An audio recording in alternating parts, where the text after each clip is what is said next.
नमस्कार, न्यूज़ 24 बिहार झारखंड देख रहे हैं आप। मैं हूं आपके साथ सबा शाहिद शेख। बिहार में एक बार फिर से बवाल मच गया। दरअसल पटना में बीपीएससी ऑफिस के बाहर प्रदर्शन कर रहे शिक्षक अभ्यर्थियों पर पुलिस ने लाठीचार्ज किया है। इससे कई शिक्षक अभ्यर्थी घायल भी हो गए। दरअसल आपको बता दें कि टीआरई 3 शिक्षक भर्ती परीक्षा से जुड़े अभ्यर्थी वन कैंडिडेट वन रिजल्ट की मांग को लेकर ये प्रदर्शन कर रहे थे, जिसके बाद से खासा बवाल मच गया। तो चलिए इन्हीं तमाम बातों पर आज विस्तार से चर्चा करेंगे, लेकिन चर्चा शुरू करने से पहले इस मुद्दे पर जो बयानबाजी सामने आई है आपको वो सुनवाते हैं। चेयरमैन सर से मिलकर अपनी मांग को रखना चाहते हैं, शांतिपूर्वक बस अपनी मांग को रखना चाहते हैं। जो रिजल्ट में खामियां है प्रक्रिया में, बस उसको बताना चाहते हैं बीपीएससी के चेयरमैन सर से कि आप उस पर संज्ञान लेकर कुछ कीजिए। लेकिन हमें नहीं जाने दिया जा रहा है, हमें रोका जा रहा है, लाठीचार्ज करके हम लोग को गिरा दिया गया है। ये बिल्कुल अन्याय है, गलत है। हम लोग बीपीएससी टीआरई 3 में वन कैंडिडेट वन रिजल्ट लागू हो और रिजल्ट से पहले काउंसलिंग हो, बेल्ट्रॉन को कोई जिम्मेवारी नहीं दी जाए, यही हमारी मांग है, यही हमारी मांग है। लेकिन हमें बीपीएससी ऑफिस से पहले मारा जा रहा है, लाठी डंडों से मारा जा रहा है, छात्रों को हमें भी मारा जा रहा है। ये बिल्कुल अन्याय है, ये लोकतंत्र की हत्या है, तानाशाही है, गुंडागर्दी है। क्या लोकतंत्र में छात्र अपनी बात नहीं रख सकते शांतिपूर्वक? ये क्या चल रहा है? जिस छात्र आंदोलन से उभरे हुए नेता है मुख्यमंत्री नीतीश कुमार जी, आज छात्र आंदोलन को क्यों कुचला जा रहा है? लाठीचार्ज किया गया, हमें लाठी से ऐसे घुसेट के मारा गया है।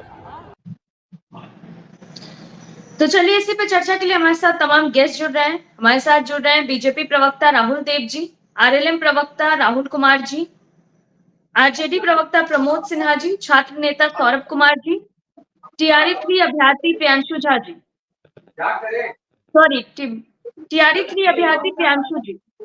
आप सभी का बहुत बहुत स्वागत है।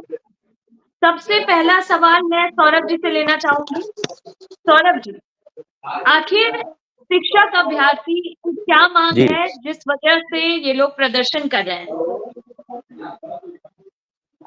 सभा जी, सबसे पहले आपको बहुत बहुत धन्यवाद। के महत्वपूर्ण विषय पर, जिस विषय पर चर्चा हो रही है कि आखिर लाठी चार्ज हो गया, तो पहली बार तो नहीं हुआ है। राहुल जी भी वही बात बोलेंगे, शायद प्रमोद जी भी वही बात बोलेंगे कि पहली बार नहीं हुआ है। ये तो होता ही है, छात्र आंदोलन होते हैं, प्रोटेस्ट होता है तो लाठी चार्ज हो जाता है। लेकिन जिस छात्र आंदोलन की उपज है, चाहे आरजेडी के नेता हो या जेडीयू के नेता हो, नीतीश जी हो या लालू जी हो, दोनों छात्र राजनीति की ही उपज है। अगर हमारी मांग है सरकार तक या बीपीएससी या कोई भी आयोग या विभाग द्वारा कि उसको सुना जाए, उसको क्या छात्रों की परेशानी है, क्या उनकी समस्या है, तो वन कैंडिडेट वन रिजल्ट पर अगर हमारी मांग थी और हम लोग आज प्रोटेस्ट का कॉल बुलाया गया था, तो लोकतांत्रिक तरीके से क्या प्रोटेस्ट करना जरूरी नहीं है? क्या अगर वो अलोकतांत्रिक है तो उसको कुचलने का प्रयास किया गया?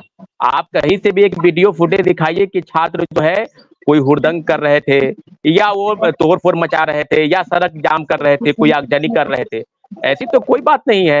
एक डेलीगेशन के रूप में तो मिलने जाया जा सकता है। अगर छात्र प्रोटेस्ट कर रहे हैं, क्यों कर रहे हैं, इसके पीछे जो कारण है कि one candidate one result, TRE 1 से लेकर टीआरई 2 तक दोनों में इस तरह की चीजें सामने आई कि सीटें खाली रख दी गई और पूरक परिणाम के नाम पर छात्रों के साथ गलत व्यवहार किया गया, चाहे वो सत्ता पक्ष के नेता हो चाहे विपक्ष के नेता हो। लगातार हम लोग प्रोटेस्ट किए, धरना प्रदर्शन किए और तत्पश्चात हम लोग माननीय उच्च न्यायालय गए।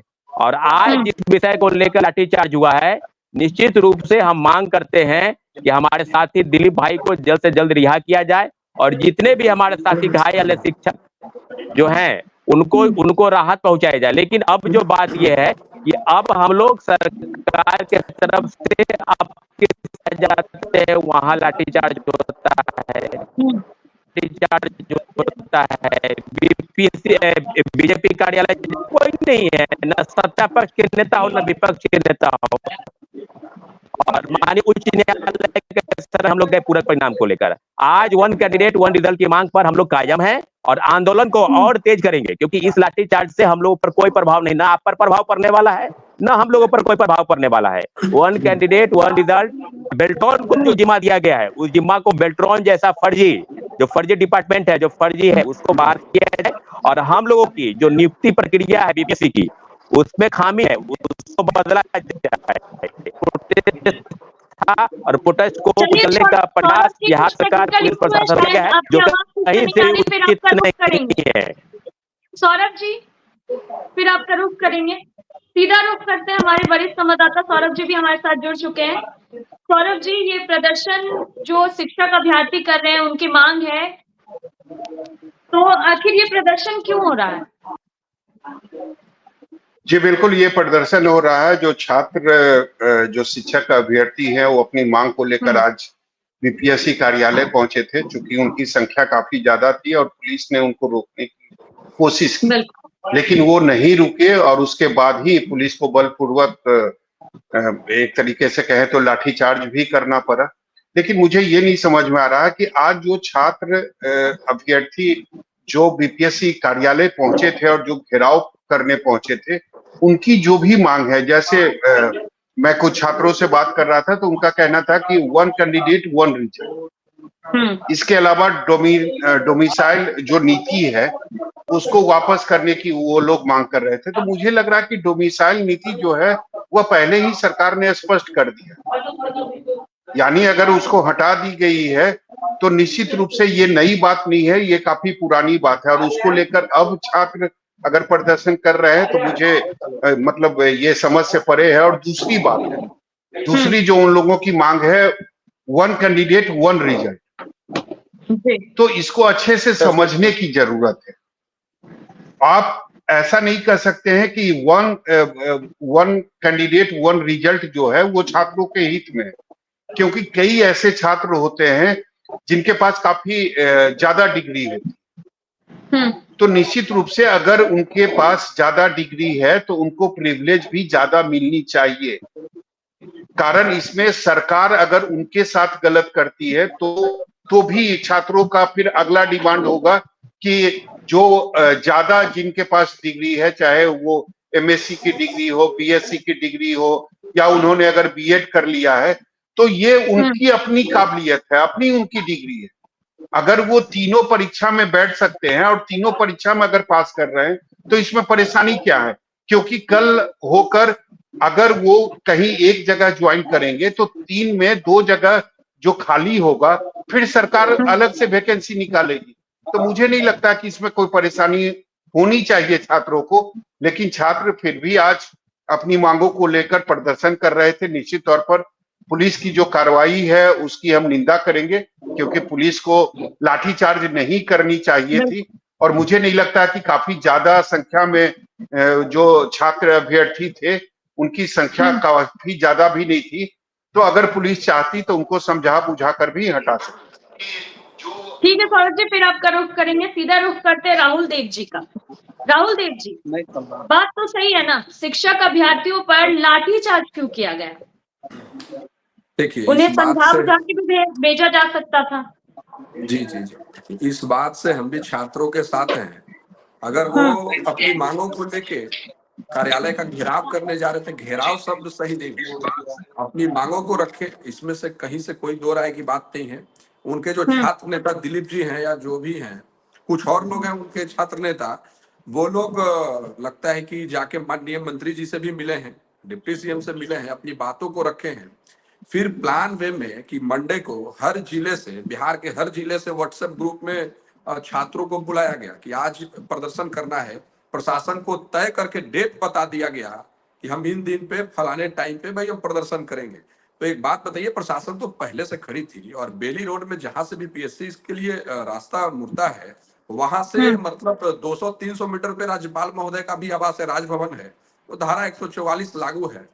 तो वहां पे अभी सर बता रहे थे कि किसी ने भी उग्र प्रदर्शन नहीं किया। ठीक है सर, उग्र प्रदर्शन नहीं हुआ है तो हम भी निंदा करते हैं। अगर छात्रों को पीटने का काम अगर प्रशासन के द्वारा किया गया है तो इसका हम भी निंदा करते हैं। लेकिन उसमें कुछ छात्र जो है रोड को, बेली रोड जो है मेन मुख्य मार्ग है, उसको बंद करने का प्रयास कर रहे थे। उसके बाद पुलिस बल ने उनको समझाया है, बलपूर्वक नहीं समझाया, पहले उनको समझाया गया है, सचिवालय के पास भी रोका गया है। ज्यादा की संख्या में नहीं, लेकिन 100 से करीब करीब 100 के सैकड़ों की संख्या में अगर हो जाते हैं तो ये तो मांग नहीं है ना, ये तो प्रदर्शन करने चले। और इनका जो 1 रिजल्ट का जो मांग है, 1 कैंडिडेट 1 रिजल्ट, तो बीपीएससी इसमें कहाँ कुछ, बीपीएससी तो बोलता है कि भाई माध्यमिक में और उच्च माध्यमिक में हम 2 में रिजल्ट देते हैं। आपकी इच्छा है, आप अगर माध्यमिक में जाना चाहते हैं, आप अगर उच्च माध्यमिक में जाना चाहते हैं, तो कोई इसमें मतलब ये दिक्कत नहीं है। 87,774 पद है अभी, जिसमें से मान के चलिए कि भाई लगभग 5,80,000 से ज्यादा लोग फॉर्म डाल चुके हैं तैयारी 3 के लिए। तो 2 चीजों में अगर 2 में रिजल्ट अगर मिलता है तो ये तो आपस में चूज करना है कि भाई हम दोनों में से किस में जाए। दिक्कत क्या है बेल्ट्रॉन पे, जहां तक सवाल है तो शांतिपूर्वक से इस चीज के लिए उनको ये बताया जा सकता है, अपनी मांगों को रखा जा सकता है कि भाई निष्पक्ष जांच हो, हमारा जो रिजल्ट है वो OMR जो सीट है उसका जो स्कैनिंग होता है वो निष्पक्षता से की जाए, ये मांग किया जा सकता है। इसमें हम छात्रों के समर्थन में हम भी हैं और हम भी इस चीज का मांग करेंगे। हमारे आदरणीय डिप्टी सीएम हैं, दोनों लोग हैं, उनसे इस चीज का मांग हम लोग भी करेंगे उनके साथ, छात्रों के साथ, कि जो OMR का स्कैनिंग का जो है, जो वेंट्रॉन पे लोग जो चिंता जता रहे हैं उसमें हम भी उनके समर्थन में हैं, लेकिन प्रदर्शन करने के समर्थन में हम लोग नहीं। चलिए ठीक है राहुल देव जी। सौरभ जी, आप कुछ कहना चाह रहे थे?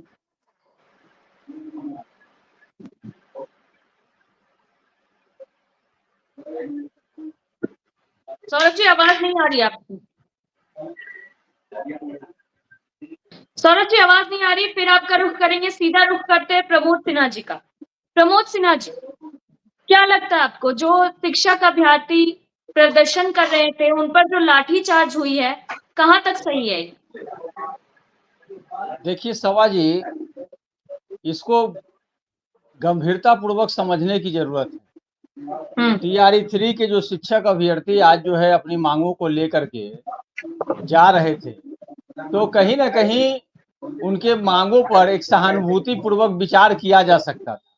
और बीपीएससी के लोग के यहाँ जब जा रहे थे तो वहां से उनको एक प्रतिनिधि मंडल को बुला लिया जाता कि आप इसमें से 5 प्रतिनिधि मंडल चलिए, बैठ करके बात हो जाएगी।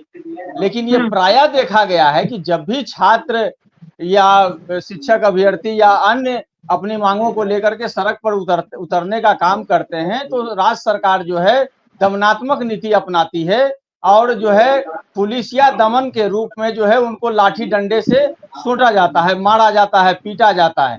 तो इस प्रकार की जो नीति है, ये सरकार की जो दमनात्मक नीति है, कहीं ना कहीं ये तानाशाही की ओर इशारा कर रही है। तो और दूसरी बात है, शिक्षक अभ्यर्थी की जो भी मांग कि वो किस स्तर पर जायज है या नहीं जायज है, वो सरकार इस पर विचार करती, सहानुभूति पूर्वक उनकी मांगों को वो सुनती। लेकिन सुनने के बजाय जो है, अभी राहुल देव जी बोल रहे थे कि पहले से ही शिक्षक अभ्यर्थियों ने सूचना भी कर रखा था प्रशासन को कि इस दिन हमारा जो है ये कार्यक्रम है। तो जब सूचना वो कर दिए थे, बिल्कुल राहुल देव जी, आप ही के बात को हम ले रहे हैं, तो जब सूचना वो कर दिए थे तो प्रशासन का काम था उनसे बात करके उनके बीच से एक प्रतिनिधि मंडल को ले जा करके बीपीएससी चेयरमैन से उनको मिलवाना चाहिए था, ये काम करना चाहिए था। लेकिन ये कहाँ किया गया? ये नहीं किया गया ना। अगर ये किया जाता, ये अगर राहुल देव जी आप समझे ना, आपकी बातों को हम सुने ना, आपकी बातों को सुने और आप ही के बातों का तो जवाब हम दे रहे हैं। अगर जैसे इस प्रकार का काम किया जाता तो ये जो घटनाएं घटी और नहीं घटती। और देखिए, शिक्षक अभ्यर्थी जो अधीर हो रहे हैं, कहीं ना कहीं जो देरी हो रही है उससे एक असंतोष व्याप्त हो रहा है। आप देखिए 2020 के पहले जो खाली रिक्त पद पड़े हुए थे, समझने की जरूरत है। आखिर जो ओवर एज हो जाते हैं जो स्टूडेंट, जो उनका एज समाप्त हो जाता है, उसके चलते वो लोग काफी जो है चाहते हैं कि समयबद्ध तरीके से हमारा चयन हो जाए, इसको समझने की जरूरत है। और आप रिक्त पद जो है 2020 के पहले रखे हुए थे, बहाली नहीं निकाल रहे थे। 2022 के बाद जब महागठबंधन की सरकार बनी तो इस प्रक्रिया को आगे बढ़ाया गया और बहाली निकाली गई। तो अभी जो शिक्षक अभ्यर्थी वो चाहते हैं कि जितना जल्द से जल्द जो है हमारा समायोजन हो जाए, हमको नियुक्ति हो जाए, ताकि हम ओवर एज नहीं हो और इसमें जो प्रक्रिया है उससे हम छट नहीं जाए। तो ये समझने की जरूरत है। और जो छात्र हैं या शिक्षक अभ्यर्थी हैं, समझने की जरूरत है कि कितना प्रेशर वो लोग भी झेलते हैं। और सबसे बड़ी बात है कि अगर वो इस तरीके का रूपरेखा तैयार करके पहले से प्रशासन को सूचित कर देते हैं तो प्रशासन का भी ये दायित्व होता है कि उनका एक प्रतिनिधि मंडल को ले जाकर के बीपीएससी के चेयरमैन से मिलवाते और उचित प्लेटफॉर्म पर भी उन बातों को रखा जाता और सहानुभूति पूर्वक विचार किया जाता। लेकिन इस तरह की बातें नहीं हुई और सड़कों पर दमनात्मक नीति अपनाया गया, तानाशाही रवैया अपनाया गया, ये किसी भी तरीके से उचित नहीं है। चलिए ठीक है प्रमोद जी, राहुल कुमार जी से जवाब दे देते हैं, फिर आएंगे राहुल देव जी आपके पास। सौरभ जी आपका भी रुख करेंगे, राहुल कुमार जी भी हमारे पास बहुत देर से हैं, हमारे पास उनसे सवाल ले लेते हैं। सौरभ जी फिर आपके पास आएंगे। राहुल कुमार जी, ये तानाशाही रवैया अपनाया गया है, जिस तरह से शिक्षक अभ्यर्थियों को ट्रीट किया गया है, क्या आवाज उठाना जुर्म है? देखिए सवाल जी, कुछ चीजों को समझना पड़ेगा। अभी आपके यहाँ जो वीडियो चल रहा था उसमें जो तथाकथित शिक्षक नेता दिलीप जी हैं, वो जब आगे बढ़ रहे थे तो पुलिस के अधिकारी लगातार उनको रोकने की कोशिश कर रहे थे। कोई भी पुलिस कभी भी नहीं चाहती है कि दमनात्मक तरीका अपनाया जाए, और कोई भी सरकार नहीं चाहती है। देखिए,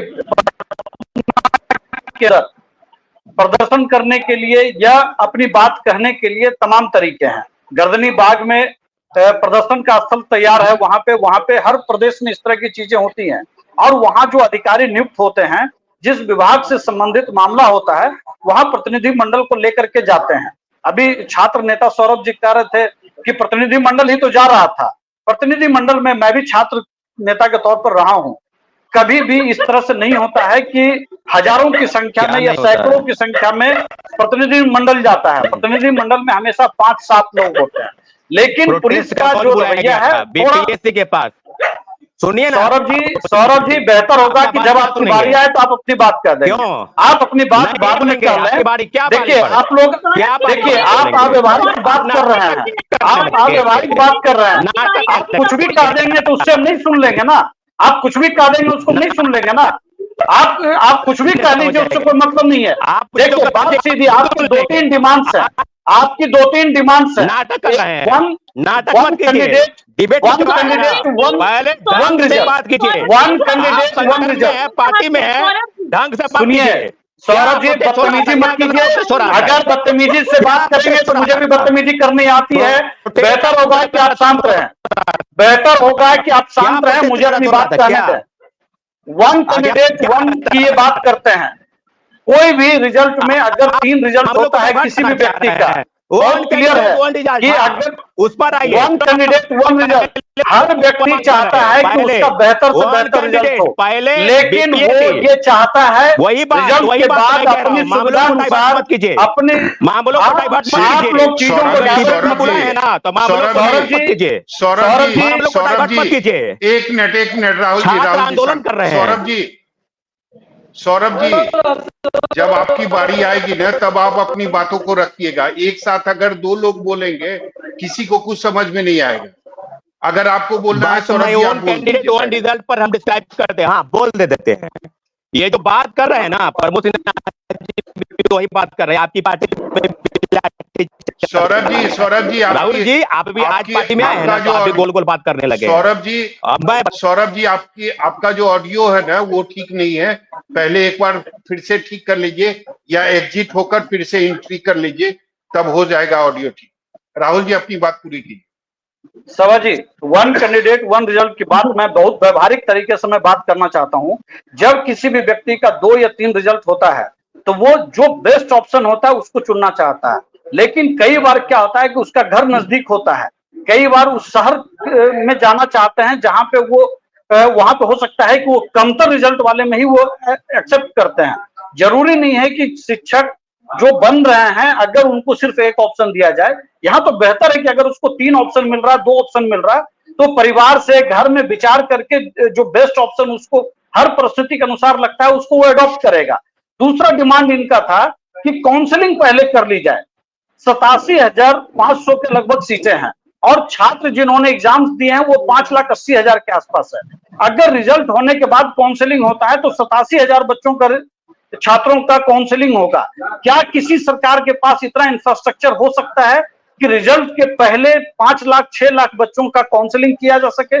बिल्कुल। देखिए ये एक कोशिश है बिहार के अंदर, मैं पिछले डिबेट्स में भी इस तरह की बात मैं कर चुका हूं कि लगातार ये कोशिश है कि कैसे इस सरकार को अनस्टेबल बताया जाए। मैं बहुत स्पष्ट शब्दों में कह रहा हूं कि अगर बैकलॉग बचता है, अगर किसी शिक्षक को एक जगह पे बैकलॉग रह गया, अगर वो दूसरी जगह ज्वाइन किया, एक सीट खाली रह गई, लगातार सिर्फ बीपीएससी टीआरई 1 और 2 की बात नहीं है, उसके पहले भी 2 बार 2020 के बाद नंबर बेसिस पर परिणाम आए थे और 40-50 हजार से ज्यादा 2-2 बार शिक्षकों की भर्ती हुई। उसका बीपीएससी टीआरई 1 हुआ, टीआरई 2 हुआ, फिर टीआरई 3 में 87,000 शिक्षकों की भर्ती होनी है। फिर से बैकलॉग तैयार होगा और आपको स्पष्ट किया जा चुका है शिक्षा विभाग के द्वारा कि इसी साल 1,70,000 के आसपास शिक्षकों की और भी वैकेंसीज क्रिएट हो सकती हैं। जो नंबर ऑफ स्टूडेंट्स बिहार के अंदर है, प्रति छात्र जो हमारी जो डिमांड है, उस नंबर में हम सबसे ऊपर हैं। चीजों को समझना पड़ेगा। ये इतनी बड़ी संख्या में जो लोग भी विरोध कर रहे हैं, चाहे वो आरजेडी विरोध कर रही हो, चाहे दूसरी पार्टियां जो विरोध कर रही हैं, क्या बताएंगे कि बिहार के अंदर जितने बड़े पैमाने पे शिक्षकों की भर्तियां की जा रही हैं पिछले 2-3-4 सालों में, क्या ये इनक्रेडिबल नहीं है? क्या आने वाले दिनों में जितनी तरह की भर्तियां, चाहे वो पुलिस में हो, चाहे वो राजस्व विभाग में हो, चाहे वो भूमि विभाग में हो, आप देखेंगे नंबर ऑफ वैकेंसीज को क्रिएट किया जा रहा है और वहां पे एग्जाम्स लिए जा रहे हैं। जब हम आपसे बात कर रहे हैं तब 6 चरणों में सिपाही भर्ती परीक्षा चल रही है। तो बिहार के अंदर बड़े पैमाने पर नीतीश कुमार जी के नेतृत्व में एनडीए ने जो संकल्प लिया है कि 10 लाख तक हम लोग इस आंकड़े को लेकर के जाएंगे, हम उस चीज को लेकर के जाने का प्रयास कर रहे हैं हम लोग, लेकिन कुछ लोगों की ये चीजें हजम नहीं होती है, इसलिए बिना मतलब की चीजों को जिससे केओस क्रिएट किया जा सके, अगर प्रतिनिधि मंडल अगर कोई बात करनी होती, बात नहीं कीजिएगा। टीआरई 3 में कोई पेपर लीक नहीं हुआ है इस बार, ठीक है। राहुल जी सौरभ जी को बोलने दीजिए, काफी देर से कुछ बोलना चाह रहे हैं। जी बिल्कुल, सौरभ जी बोलिए, अपनी बात पूरी कीजिए। वन कैंडिडेट वन रिजल्ट पर सर एक बार थोड़ी सी चीजों को समझने की जरूरत है। हम भी वही कह रहे हैं, ऐसा नहीं है कि हम गलत कह रहे हैं या सरकार उस पर। हम लोग चाहते हैं कि 11-12 का पहले रिजल्ट आ जाए, सब कुछ का जिनका जो अप्लाई किया है, हो सके कोई लोग चारों में अप्लाई किया हो, 9-10 का रिजल्ट आ जाए, 6-8 का रिजल्ट आ जाए, 1-5 का रिजल्ट आ जाए। अगर लीजिए तो ज्वाइन कर लेगा, पहले काउंसलिंग करा लीजिए। हम लोग भी वही कहने गए हैं। ऐसा नहीं है कि आप सब जगह से चारों लोग का 4 का रिजल्ट देंगे, आप काउंसलिंग तो एक जगह करा लेगा, वो ज्वाइन तो एक ही जगह करेगा। 3 सीट तो वैकेंट रखे हैं, यही खेल खेले हैं।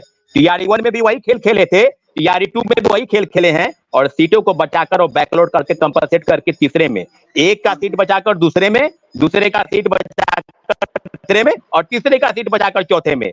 25,000 से 30,000 पद रिक्त है टीआरई 1 में। माननीय उच्च न्यायालय ने स्पष्ट कहा है। अभी एक कोर्ट में केस भी हुआ था, हम लोग जीते भी हैं, वर्डिक्ट आया है हम लोग के पक्ष में। निश्चित रूप से उस पर भी बातचीत हो रही है शिक्षा विभाग और बीपीएससी में। हम लोग चाहते हैं 1 कैंडिडेट 1 रिजल्ट। अब बताइए, 3 जगह काउंसिल लेगा, एक जगह सीट आपको देगा। आप फर्जीवाड़े तरीके से डोमिसाइल पर नहीं बोले, पेपर लीक पर तो नहीं बोले, आप दिव्यांगता प्रमाण पत्र पर तो नहीं बोले, आपने क्या सर्टिफिकेट वेरीफाई किया आपने? हम वही चाहते हैं कि काउंसलिंग के पहले सर्टिफिकेट वेरिफिकेशन बीपीएससी या शिक्षा विभाग कोई एक पहले करे। पहले ज्वाइनिंग करा दिया आपने, सीटेट फेल, एसटीटी फेल, फर्जीवाड़ा तरीके से लोग बहाल हो गए, और जब उनको बाहर रास्ता दिखाया तो आप सप्लीमेंट्री रिजल्ट के नाम पर छात्रों को बरगलाने लगे। और बात कर रहे हैं कि छात्र बात कर रहे हैं, सड़क जाम किए हुए थे। राहुल जी, आपने कहा ना कि सड़क जाम किए हुए थे, दिल्ली रोड में सड़क जाम किए हुए थे छात्र। कोई छात्र सड़क जाम किया हुआ नहीं था। हम लोग अपनी बातों को, हाँ बोलिए, आप बोल लीजिए, पहले आप अपनी बात पूरी कर लीजिए सौरभ जी, बीच में मत बोलिएगा, फिर दूसरे को बोलने दीजिएगा। चाहे किसी भी पार्टी की सरकार हो बिहार में, जदयू हो, एनडीए हो या यूपीए हो, महागठबंधन हो, सबने छात्रों के पक्ष में कोई अच्छा काम नहीं किया है। बहाली के नाम पर ढकोसला और ढोबाजी किया है। हम लोग स्पष्ट मानते हैं कि आपने 3 लाख लोगों को नौकरी देने का बात किया, अभी 3 महीने में 2 शिक्षक ही बन गए। लेकिन बड़े पैमाने पर जो फर्जीवाड़ा का बात होता है कि आपने सीटेट फेल, एसटीटी फेल, कई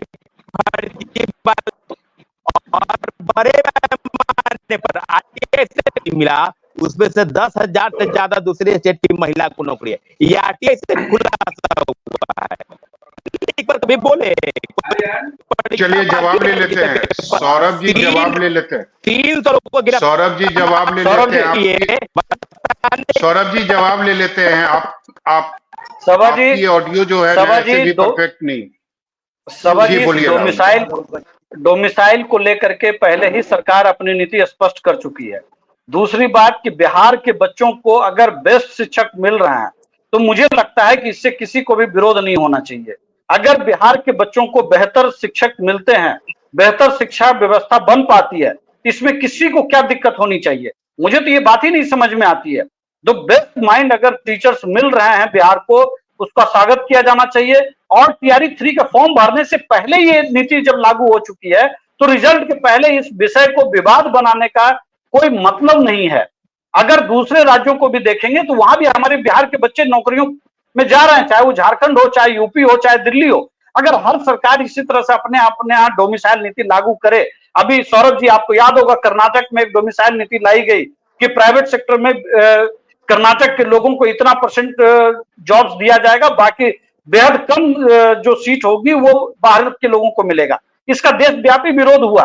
क्या हमारे बच्चों को वहां पे नुकसान नहीं होता अगर कर्नाटक में अगर ये पॉलिसी लागू हो जाए?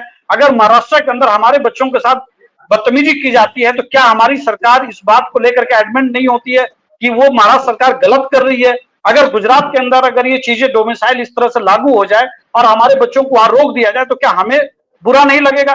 तो मुझे लगता है कि देखिए तीनों सवाल हैं वो बेहद मतलब इसकी कोई जरूरत नहीं थी। जिस बात को लेकर के एक बखेड़ा बिहार में खड़ा किया जा रहा है और सिर्फ एक ड्रामा क्रिएट करके जो सत्ता पक्ष देना चाहता है बिहार को, उसको सिर्फ एक कह देना कि यहाँ पे चोरी हो गई, यहाँ पे रिजल्ट में हेरफेर हो गया, यहाँ पे सब कुछ हो गया।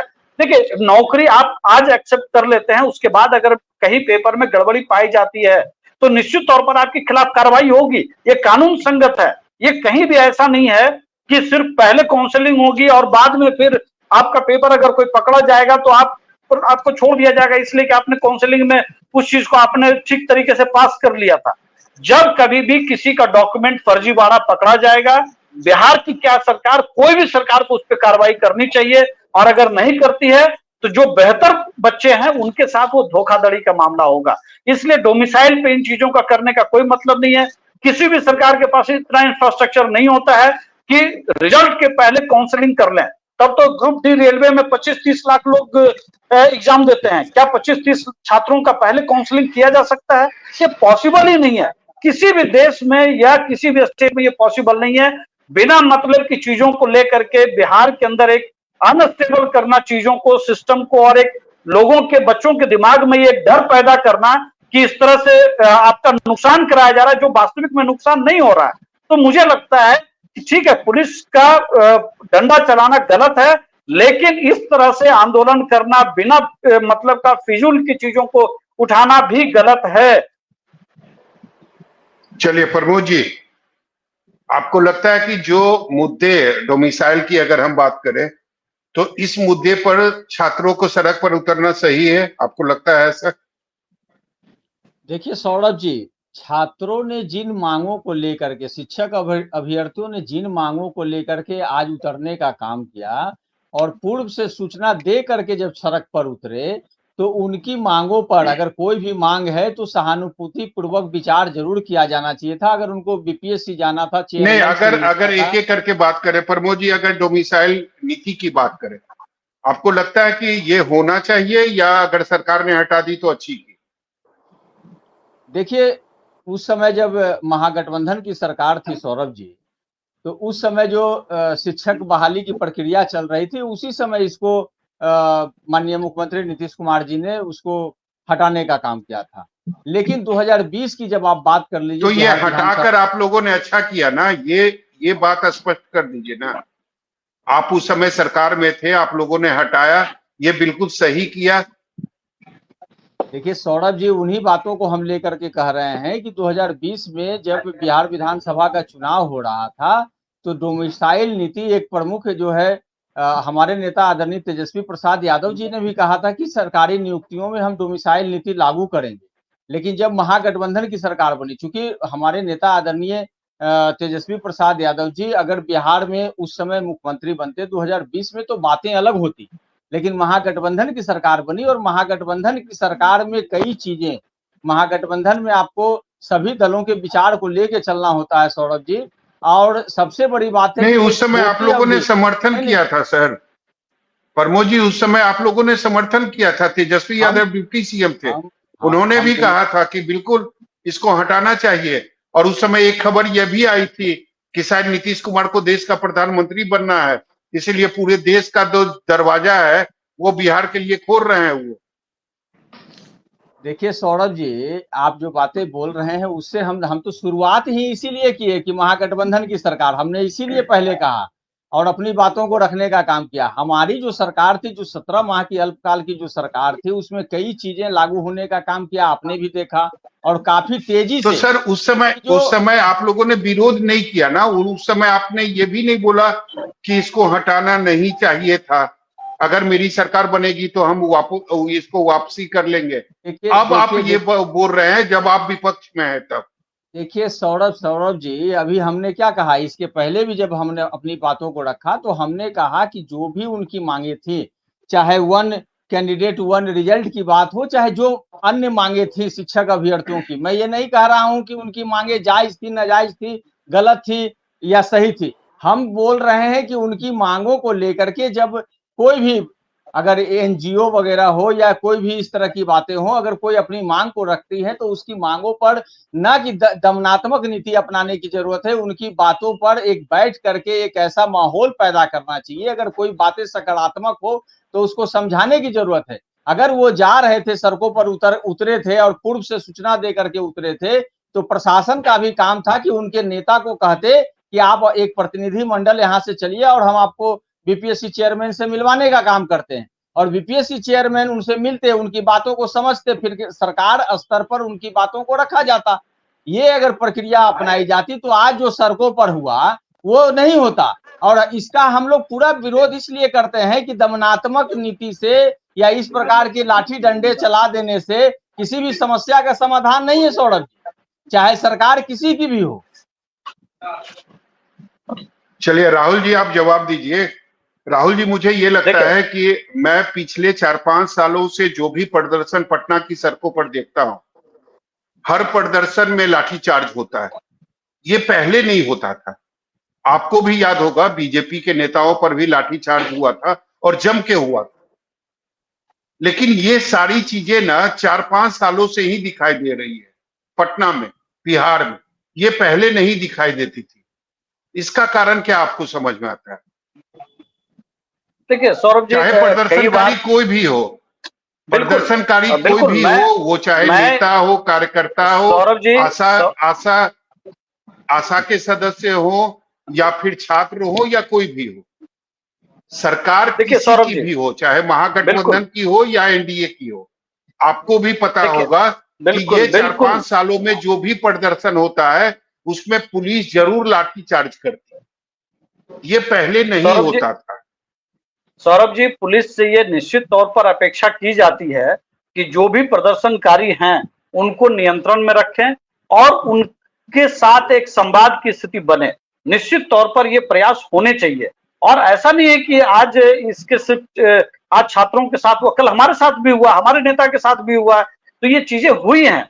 लेकिन मेरा ये कहना है कि हर स्थिति में पुलिस को एक नियंत्रण बनानी चाहिए, इसके लिए बात होनी चाहिए। और मुझे लगता है कि सभी राजनीतिक दलों पर इस पर एक प्रयास करना चाहिए कि क्या हम एक मॉडल निकालें, कैसे इसको हम एक संवादहीनता की जो स्थिति वहां पर बन जाती है और परिस्थितियां उग्र हो जाती हैं, उसको लेकर के हम लोग एक परिस्थिति, इस पे सभी राजनीतिक दलों को विचार करना चाहिए।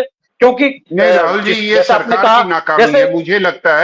मुझे लगता है ये सरकार की नाकामी है। अगर छात्र प्रदर्शन कर रहे हैं, अगर उनका प्रदर्शन उग्र नहीं है, तो अगर पुलिस वालों की संख्या ज्यादा है तो समझा बुझाकर उनको एक तरफ भी ले जाया जा सकता है।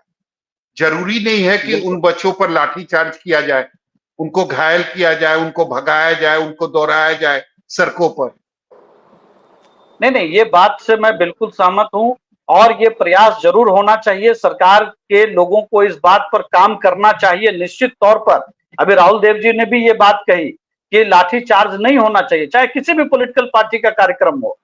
एक संवादहीनता की स्थिति वहां पर बनती है और शायद अधिकारी जो बिहार के अंदर कई अवसरों पर यह देखा गया जिसपे शायद नीतीश कुमार जी और दूसरे जो बीजेपी के लोग हैं या जो भी सरकार के अंदर जिनकी हिस्सेदारी है सरकार के अंदर, मंत्रिमंडल के अंदर, मैं उनकी बात कर रहा हूँ, निश्चित तौर पर वो लोग इस पर आगे आने वाले दिनों में विचार जरूर करेंगे और एक बेहतर रास्ता जरूर बनाना चाहिए, क्योंकि कई बार ऐसी परिस्थितियां भी हो जाती हैं जो थोड़ी उग्र ज्यादा हो जाती हैं। लेकिन आज शायद उतनी संख्या भी नहीं थी जिसके लिए इस तरह का कदम उठाया जाए। लेकिन सौरभ जी, मैं पिछले कई बार से मैं ये देख रहा हूं कि कोई एक पॉलिटिकल पार्टी के कार्यक्रम का जो ऑफिस है उस पर आप दावा बोल दे रहे हैं, या बीपीएससी जैसे जो बहुत ही कहिए एक तरह से कि प्रतिबंधित इलाका है वहां पर जाकर के आप इस तरह से कोई कार्यक्रम कर रहे हैं। अगर कोई पॉलिटिकल पार्टी भी कार्यक्रम करती है तो वो इस चीज को समझती है कि कोई भी प्रतिबंधित इलाका है तो वहां पर हमारे साथ किस तरह की परिस्थिति बन सकती है। ये बात जो भी हम लोग भी पॉलिटिकल पार्टी के तौर पर जब कोई कार्यक्रम करते हैं तो हमारे दिमाग में भी ये चीजें होती हैं। हम लोग को भी ये संयम बरतने की जरूरत होती है कि कैसे प्रतिबंधित इलाके को हम लोग अवॉइड करें और अपनी बात काम होने के लिए जो प्रतिनिधि मंडल को जाना चाहिए या एक संवाद बनाना चाहिए, दोनों तरफ से ये प्रयास होने चाहिए। मुझे लगता है कि कई बार ये प्रयास भी नहीं होते हैं और जैसा कि वीडियो आज आपका दिख रहा था, पुलिस प्रशासन के लोग लगातार संवाद करने की कोशिश कर रहे थे, बात करने की कोशिश कर रहे थे, लेकिन एक मकसद है कि भाई हमको बेली रोड जाम कर देना। मुझे लगता है कि इस तरह की चीजों से बचना चाहिए। कभी बीजेपी कार्यालय पे, कभी जदयू कार्यालय पे, ये बिल्कुल अनएथिकल प्रैक्टिसेस है। अगर हम लोग लोकतंत्र में इस तरह की आजादी देते हैं तो वो भी गलत है। हमें अभी कई लोग कह रहे थे कि ये छात्र आंदोलन से निकले हुए नेता हैं, ठीक है, निकले हुए लोग हैं, लेकिन समय काल के साथ बहुत सारी परिस्थितियां बदलती हैं और उस बदली हुई परिस्थिति के अनुसार आपको संवाद करने पर ज्यादा जोर देना चाहिए, ना कि प्रतिबंधित इलाके में जानबूझ करके जा करके एक डिस्टर्ब करने के माइंडसेट से काम करना चाहिए। और यहाँ आज जो मामला है, मैं उसमें बहुत गंभीरता से एक बात कहूंगा, शायद मैं अंतिम बात कहूं कि जो छात्र नेता या जो शिक्षक नेता तथा कथित तौर पर इस आंदोलन को कॉल किए थे, उनकी कोशिश सिर्फ और सिर्फ बिहार के 5.5 लाख 6 लाख जो बच्चे, जो छात्र जिन्होंने परीक्षा दी थी टीआरई 3 की, उनके भीतर एक तरह का कंफ्यूजन क्रिएट कराना था, चाहे वो बेल्ट्रॉन को लेकर के हो, चाहे वो रिजल्ट को लेकर के हो, तमाम चीजों को लेकर के। एक चूंकि आज सोशल मीडिया का जमाना है तो हर आदमी के अंदर एक डर पैदा करने की कोशिश और उसको भुनाने की कोशिश हुई थी। मुझे लगता है कि इसको भी कंडेम करने की जरूरत है। आज इस मंच से मैं उसको भी कंडेम करना चाहता हूं। चलिए राहुल देव जी, आपको लगता है कि सरकार के द्वारा या सरकार की जो पुलिस है उसने जो आज लाठी चार्ज की वो सही है? आपको लगता है ऐसा? छात्र अपनी मांगों को ही तो रखने गए थे। नहीं सर, लाठी चार्ज होना तो ये कहीं से भी अच्छा नहीं है ना। इसके लिए तो हम लोग सब लोग बोल रहे कि लाठी चार्ज होना कतई ठीक नहीं है, लेकिन अपनी बातों को अगर रखने के लिए इनको मिलवाया गया है, जहां तक मुझे जानकारी है इनको ऑलरेडी मिलवाया जा चुका है। फिर भी अगर किसी भी सरकारी कार्यालय में प्रदर्शन कर देना, उसको घेराव कर देना, हमारे हिसाब से सही नहीं, जबकि बगल में वहां से 200 मीटर पे राजभवन की दूरी है, धारा 144 लागू रहता है। अभी सौरभ जी तो अभी लाइव में नहीं है, लेकिन एक सवाल करके गए भाई, हम तो उनसे भी पूछना चाहेंगे, कभी अगर देख रहे होंगे तो सर आप एक बात बताइए कि आपने बताया कि टीआरई 1 में भी 27,000 सीट खाली है, 87,774 सीट है और 81,000, मतलब समझिए कि दो रिजल्ट मिलके 81,000 जितने होने हैं, उन सभी का रिजल्ट जब उतना ही आता है तो 27,000 सीट खाली है टीआरई 1 में। आपने जो बोल के चले गए, हमको मैं पूछना चाहता हूँ, अगर आप देख रहे हैं तो इस चीज का अगले बार कभी आप हमको जवाब दीजिएगा कि 27,000 कैसे आप खाली बता रहे भाई। प्राथमिक में 28,026 सीट है, माध्यमिक में 16,970 सीट है, उच्च माध्यमिक में 22,376 सीट है, टोटल मिला के 87,774 हो रहा है।